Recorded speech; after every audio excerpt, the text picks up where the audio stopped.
క్షేమ ప్రేమతో మన గ్రామాల నుంచి ఆరోగ్య పాలు.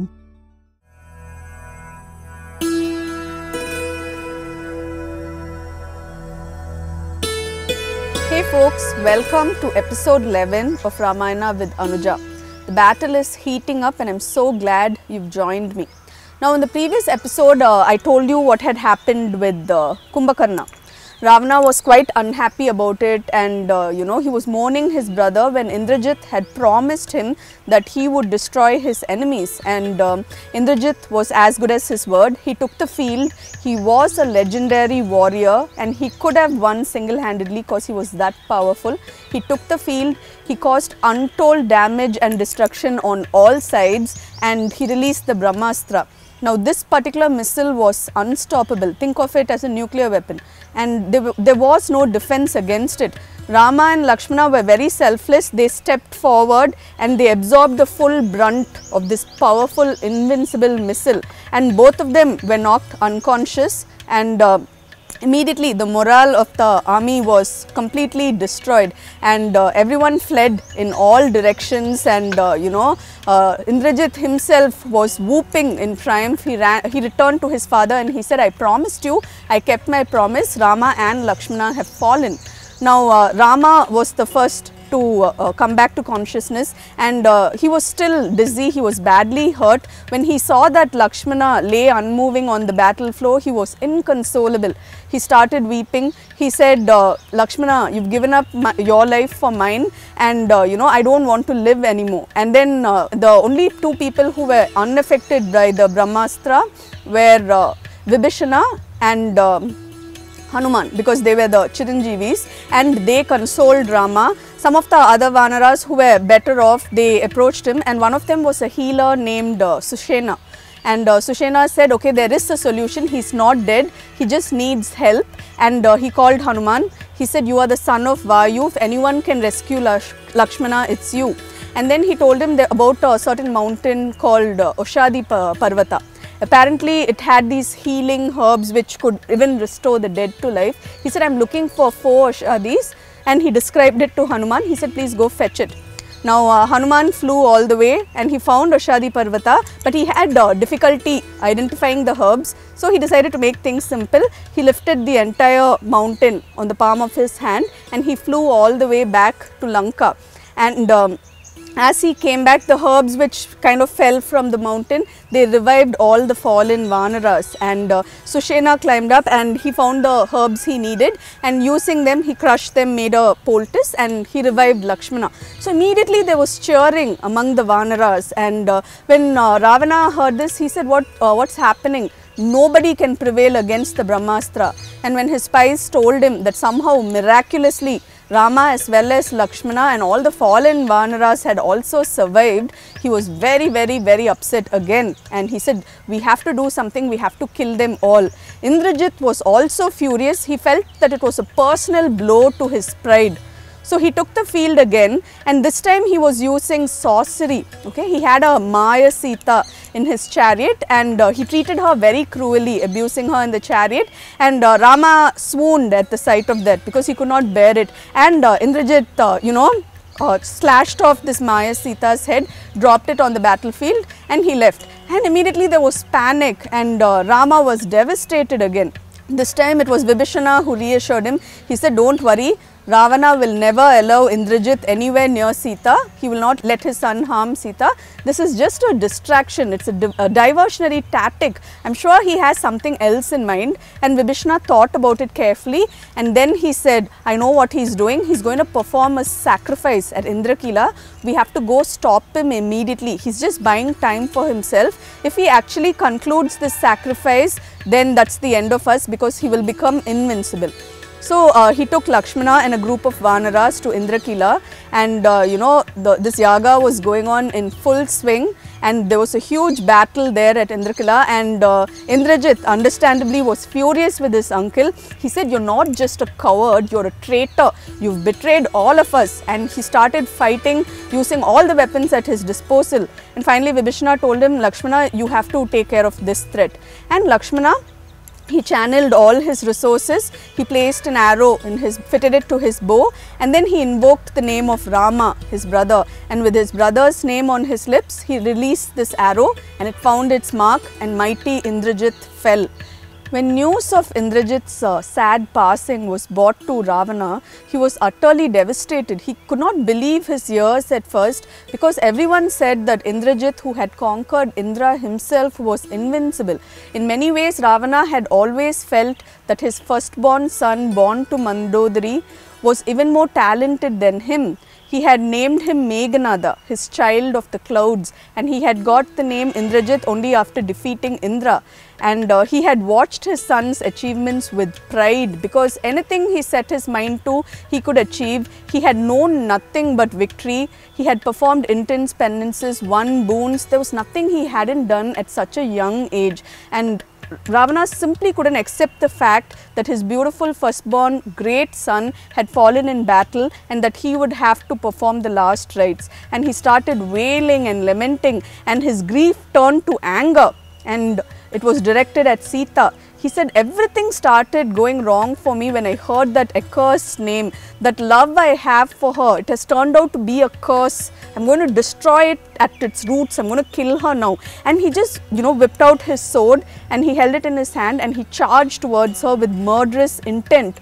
Sita saw him approaching with that raised sword, and she saw death in his eyes, and she shrank away from him. Fortunately, at that moment, a minister of his named Suparshva, he came forward very boldly, and for the first time he stopped his king. He said, no, please do not do this. Okay, if you kill an unarmed, defenseless woman, forevermore you will be dishonored. Please do not do this. Please spare her. And immediately, some sense of reason asserted itself, and Ravana sheathed his sword.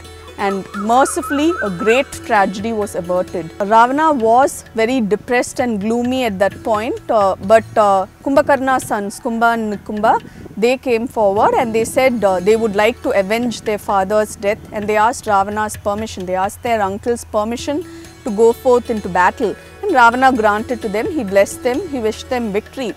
Kumbha and Nikumba were great warriors. One took after his father, the other one after his uncle Ravana. They were formidable warriors, but unfortunately for them, it was just not their day to prevail. Kumbha was taken out by Sugriva, and Nikumba was defeated and killed by Hanuman. And things looked very, very dark for the Rakshasas at this stage. Ravana was now the last man standing. He was so sorry that Kumbhakarna's sons, his sons, they had all been wiped out.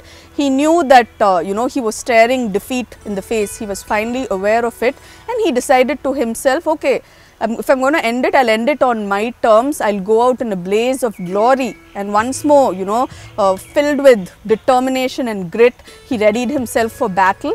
And he took the field, and he caused untold damage, because at the end of the day, there was no one who could equal him in terms of military prowess. So he was that amazing, and he strode out to battle, and every arrow of his found its mark, and blood flowed like a river as the Vanaras fell in droves. And Lakshmana knew that he had to do something before Ravana annihilated the entire army. So he challenged him to a duel, and seeing that it was Rama's brother, Ravana was angered, and he released a very potent missile called the Shakti, and it shattered Lakshmana's chest and he fell on the battlefield. And Ravana roared in triumph, and he withdrew from the battlefield, feeling that he had, done some damage at last, really hurt Rama. And seeing his brother fallen, Rama lost heart again. But once more, Sugriva, Hanuman, Angada, they all comforted him. They said, don't worry, we will somehow rescue Lakshmana. And once more, Sushena, the physician of the Vanaras, he said, don't worry, this is not a mortal blow, we can bring him back. And Hanuman was sent again to fetch the Oshadi Parvata. And he held it in his hand, brought it back, and this time Sanjeevani and Vishalyakarni herbs were used, and Lakshmana was revived, and he was ready to fight by Rama's side again. And Rama embraced him. He said, I don't think I can thank you enough for everything you've been through for my sake. And it was a very sweet moment between the brothers. And Ravana, when he heard this news, he didn't even respond. He was thinking, no matter what I do, somehow these stupid brothers and their stupid army of monkeys, they refuse to be defeated. I will make an end of things. And once more he set out for battle, but this time he decided to use his flying chariot, and he had an advantage immediately because though Hanuman used to carry Rama into battle and Angada, Lakshmana, there was a distinct disadvantage for them because of the flying chariot. And meanwhile, all the celestials had come to watch this epic clash of the titans. All the devas were there, Brahma was there, they'd all come to watch, and Indra decided to intervene. He summoned Matali and he said, I want you to take my personal chariot and I want you to offer your services to Rama. It's the very least we can do for him after everything he's been through. And it was a very, very sweet, thoughtful gesture, and Rama was very happy to accept it. And thanking Matali, he stepped into this chariot and he was ready to meet Ravana on an equal footing. And this time he addressed Ravana. He said, look, see the damage and destruction you've caused. How can you justify the fact that you kidnapped my wife like a coward? How can you justify it? Because of your ego, so many people lie dead on the battlefield. Single-handedly, you've destroyed your own legacy. And Ravana immediately said, you can say what you want, do what you want, but I will never ever give your wife back to you. And this time Rama was angered because there was zero remorse there despite everything. And without further ado, he decided to let his weapons do the talking. And they fought for a long time, and Rama hurled everything in his arsenal at Ravana. And he started getting frustrated because every time he lopped off a head of Ravana's, another one popped up, like the Hydra monster from Greek mythology. And he started thinking, okay, how do I take care of him for good? And Matali at that point just said a single word. He said Brahmastra. And Rama knew what he had to do. And he remembered Agastya's words to him. Agastya had said, at key moments in your life, just say a prayer invoking Surya, the sun god. You have emerged from his line.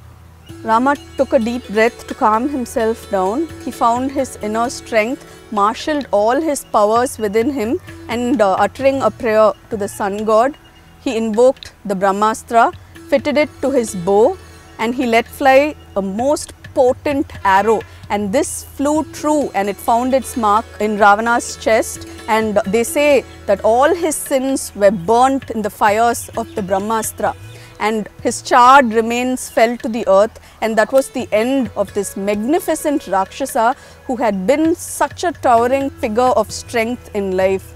And when he fell, immediately the celestials started showering the battlefield with flowers, and there were cries of approbation for what Rama had managed to achieve. Rama himself felt no emotion. He felt like he had merely done something unpleasant which needed to be done. On all sides, the Vanaras started cheering, and Lakshmana was so proud of his brother. Sugriva and Hanuman were jumping around, and Angada was screaming and cheering. Only one person was mourning. It was Vibhishana, because despite everything, he really loved his brother, and he was filled with regret. He couldn't help thinking that considering how talented and how magnificent Ravana had been, he could have, the three worlds were his to conquer. He could have done anything. He could have used his powers for good and lived on forever, and yet he had tarnished his legacy with his misdeeds, and Vibhishana was just sorry about it all. Rama went to him and he consoled him. He said, sometimes these things happen. What are we to do about it? Take heart from the fact that you were on the side of Dharma, and history will never forget your role in this. I could not have done this without you. I know it makes you sad, but I am very grateful to you. And again, there was mourning. The women of the palace came out. Ravana's beautiful wife Mandodari was heartbroken. She still hadn't recovered from the loss of her son Indrajit, and now her husband was also gone, and she was wailing and screaming, and Rama felt that order had to be restored. So he called Vibhishana and asked him to perform the last rites for the fallen. Vibhishana took care of this very meticulously, and all of them had a sense of closure because there was no ill will left. Everything that had to be done was done, no time to feel angry or anything. Everyone felt a little bit calmer after all this was done. And without further ado, Rama also felt that the coronation of Vibhishana had to be performed immediately. So Vibhishana was installed on the throne, and Rama blessed him. He said, Lanka is lucky to have a king like you. under your rule, Lanka will prosper again and all will be well. So with these nice words, calmed himself down for what he knew was to follow. Vibhishana and all his friends gathered around him in high spirits, but there was something in Rama's eyes which promised a lot of pain for one whom he loved even more than himself. I will tell you all about it in the next episode. It's a somewhat controversial, very painful episode, so obviously you cannot miss it. I will catch you next time, and you know what you have to do, right? You have to hit like, share and subscribe to our channel, and I know you'll have a lot to say in the comments section. I look forward to reading your comments, so please go ahead and post your thoughts. I will see you soon.